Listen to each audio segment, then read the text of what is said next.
I'm Dr. Elizabeth Markle. I'm the co-founder and executive director of Open Source Wellness, and I'm a professor of community mental health. What inspired you to get into the mental health field? Wow. Well, I think I knew as early as 10 or 11 that I was going to be a counselor. And I thought that I would just go on to be a therapist and maybe someday a professor. And that was sort of what I dreamed of until I actually got into the mental health field. At which point I was so confronted by the ways in which it wasn't working that um, along with my co-founder, felt like we needed to demonstrate something different, which had me become a founder. Yeah, can you tell me about open source wellness? Sure. Well, I'll tell you a little bit about how we got there, and then I can tell Yeah, you about what it looks like. please. So, I'm a psychologist by training, and I worked in big healthcare settings, from giant VA medical systems to tiny federally qualified health centers deep in communities. And during that time, I got interested in what I now call behavioral prescriptions. And this is essentially any time a doctor or a therapist tells a patient something they should do for their well-being. And you're so familiar with these. They say things like, you need to exercise more, or you have to eat better, or reduce your Yeah, stress. And then they often would say something like, all right, now, good luck with that. Take care. I'll see you in 6 months. And that was kind of like that was the end of the conversation. And I want to be so clear that this is not the doctor's fault, right? They are doing the best they right. can in a 15-minute visit structure. They can't offer more than that. But the system is profoundly flawed, right? Like we have a delivery system problem, right? There's no CVS in the world that can help people with that kind of prescription. And we have an equity problem because for those patients who lack the financial or social cultural capital to start shopping at the health food store or hire a health coach, that's a prescription to nowhere, right? That's a prescription for a feeling of personal failure and shame and a desire to frankly avoid the whole medical system until you end up in the emergency room. And so the founding of open source wellness really came from this sense that if we're going to make behavioral prescriptions, we ought to have a behavioral pharmacy or a culturally affirmative, trauma informed, welcoming, joyful support structure to help people with that one prescription that we've kind of distilled down to four things. We say move, nourish, connect, and be. So those stand for physical activity, healthy food, social connection, and stress reduction. And since 2016 now, we've been figuring out how do you do that? And we do it in community spaces, we do it in clinical spaces, we do it in English and in Spanish, virtually and in person. And we've learned a lot over the years. And this model has really evolved to be what we now know as community as medicine. Yeah, what is community as medicine? Yeah, community as medicine is an equity centered, trauma informed, culturally affirmative, and joyful version of group health and wellness coaching.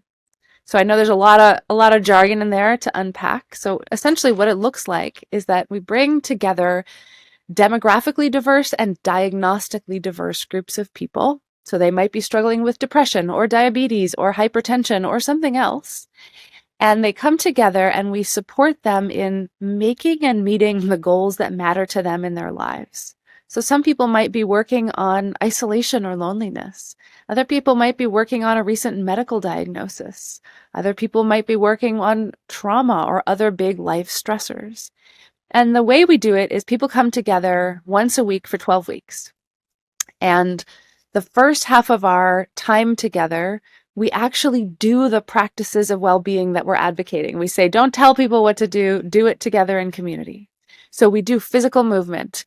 We practice stress reduction. We learn about and eat healthy food together. We have conversations about health-related topics. And it's playful, it's joyful, it's expressive. It feels more like a block party than group therapy. And then in the second half, that large group of people splits up into small groups where there's 5 or 6 participants and one health and wellness coach who's an employee. And they have 30 to 40 minutes to really talk deeply about what's going on in their lives.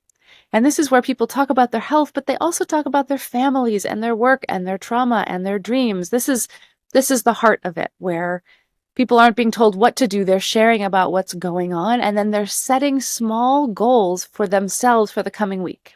So we say in this community as medicine model, doctors don't write the prescriptions. Participants write their own prescriptions for what's going to make a difference for them that week. So let me pause there. Did that all make sense? Yes, yeah. Uh, with that, how important is it to, in a group setting, to be around people with similar experiences? Yeah, that's such a great question. I would say it's essential to be around people and to find the commonalities Hmm. between your experiences. My belief is that we don't have to have diagnostically pure groups, right? We don't have to have groups for just for people with depression and just for people with diabetes because we all have strengths and challenges in our well-being and they don't fit neatly in those diagnostic boxes. So what we train our coaches to do is actually to weave connection and to uplift the shared humanity in experiences and people that might look different on the surface. Right? People might come into a group and say, "Well, I don't have much in common with him," or "She doesn't look anything like me." But when we meet each other with empathy and support and validation and accountability and welcome and belonging, we find that we're all struggling with some challenges with our well-being, every one of us, and we all have strengths and resources to support ourselves and each other. And so that's really the heart of this community as medicine model. I like that what you said earlier of the old method of, eat right, work out, good luck. So I know I have challenges with food and eating the right stuff. So how is it, trying to get people to understand Hmm. they are not alone in their fight? Yeah. Well, that's the beauty of a group, right? Is that Yeah. when the coaches model their own vulnerability and humanity, where the coaches aren't sitting there with white coats saying, you should do this, but the coaches are saying, hey, like this week I did great with physical activity, but my stress has been out of control and I need some help with it. Then we're creating a culture where it's safe to say, oh yeah, here's where I'm doing great and here's where I'm struggling. And we don't have to pretend that either we have it all together or somehow we're failing. We can say like, this is the human experience and we're in it together and we're going to support each other. How does it feel for you to be helping others? Oh man. Well, sometimes it's exhausting. I mean, trying to keep a nonprofit, there are moments. And we know that having a sense of purpose, having a sense of meaning, knowing yourself to be a contribution to the greater good, that's a huge driver of health and well-being. So I'm lucky to have that. And part of our work in this community as medicine model is to give everybody that opportunity. So it's not like the coaches are delivering a service to these recipients. It's that everybody is participating to generate Yeah. a culture of well-being. And so my hope is that it's not just people don't just go through this for 12 weeks and then say, okay, I got it, I'm done. Many of them actually sign up to become a peer leader for the next cohort or to participate in an ongoing maintenance community so that we get that identity experience of saying, I'm part of the solution for others. Do you see participants' confidence level rise as they go through the program? Michael, it's astute that you ask that question. Yes, we do. And we could call it self-efficacy. We could call it getting traction. But what we find is that when people have the experience of writing themselves a prescription and then having support, right? People write these prescriptions and then the coaches will text them and say, hey, how you doing on your goal? Do you need any help with that? And so there's this sense of like, okay, I was successful from week 1 to week 2. They do build this sense of like, all right, for week 2 to week 3, I'm going to try on something else. And people start to take on things in their lives that matter. As an anecdote, uh, early in our experience, I was directly leading all the programs, and I don't anymore. But there was a night when we were inviting people to share their prescriptions or their goals, and one person said, "I'm going to floss my teeth every night this week," and we said, "Okay, great." And another Yeah. person said, "I'm going to deal with my credit card debt and my statements. I've been not answering the phone and not opening the mail, and I'm going to deal with it this week." And I thought, my God, we're not teaching about dental health and we're not even talking about financial health. But when people get that traction or confidence, as you call it, then they're empowered to take on the other things that matter in life. Yeah. And that, that's the holy grail of health and well-being, as far as I can tell. When I was doing my research, I saw you have spoke at some uh, great places. What is it like speaking and sharing your message? Um, well, my favorite way to speak is to share a little bit of information and then invite people into an experience and then debrief it. But I go to these conferences where people have been sitting in an air-conditioned giant ballroom for days and they're not taking anything in anymore, right? They've been talked at Right. a Yeah. lot. And so what I love is to get a big group of professionals or healthcare executives to say, sure, let's do a 10-minute or a 45-minute experience of community as medicine together. And oh my goodness, you can get a giant room of people up, moving their bodies, dancing, laughing, connecting, being real and vulnerable with each other, being authentic about their own well-being, and you can create a transformational experience. People write to me a year or so later and they show me the prescription they wrote in a talk that I gave, and they say, I taped this to my computer and this is what I've been working on. And that makes it worthwhile to me because there's a lot of theory, and you can go to grad school for 10 years on this stuff if you want.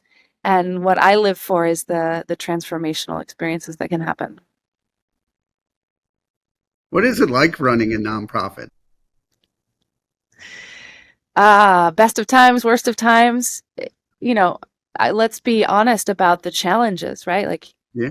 we're not venture capital backed, and as the world wakes up to the importance of human connection and belonging, we are increasingly seeing a different kind of company, a different kind of organization moving into that space. And on one hand, we can just declare victory because how great that we're starting to put attention there. Yeah. And on the other hand, there are ways in which if we're really going to be culturally affirmative and trauma informed, um, it takes people, it takes attention, it takes integrity, it takes resources, and it can be tough to really do that well in this space. On the other hand, it's incredible leading a nonprofit because I get to work with people who are devoted to being the Yeah. change in the world. Our team is just, uh, our team is about 79% people of color. Our team is about 65% Spanish speaking. Our team represents lived experiences of the people that we seek to serve, and it is a joy to lead and partner with this group of people. So that that keeps me going. I live with bipolar disorder too, and that's the biggest thing of being a part of people with lived experience. It just makes you feel like you're really part of a group. Yeah. Yeah, it can be so easy to feel alone or Yeah. like there's something wrong with me. And I think that's the real failing of our healthcare system right now is that in the interest of privacy and anonymity and confidentiality, we have isolated people, right?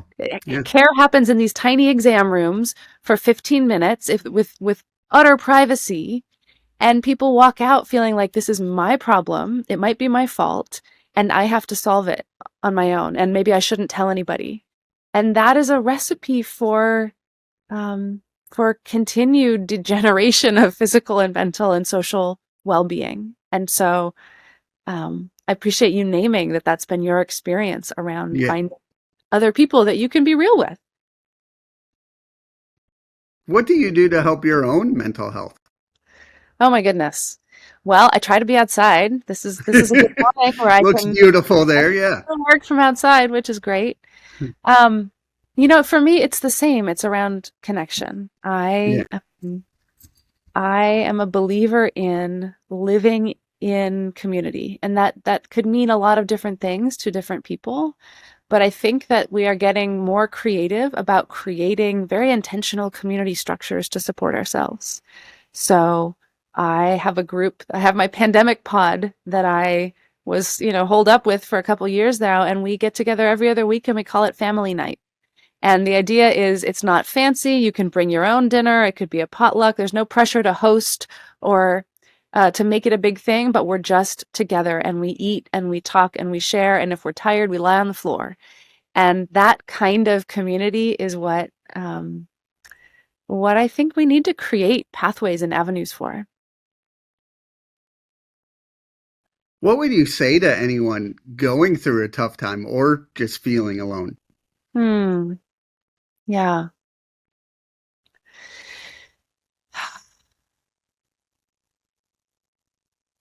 I would say that there's what's happening, right? There's what's so, right? A test Yeah. result, a diagnosis, pain, illness, loneliness, etc.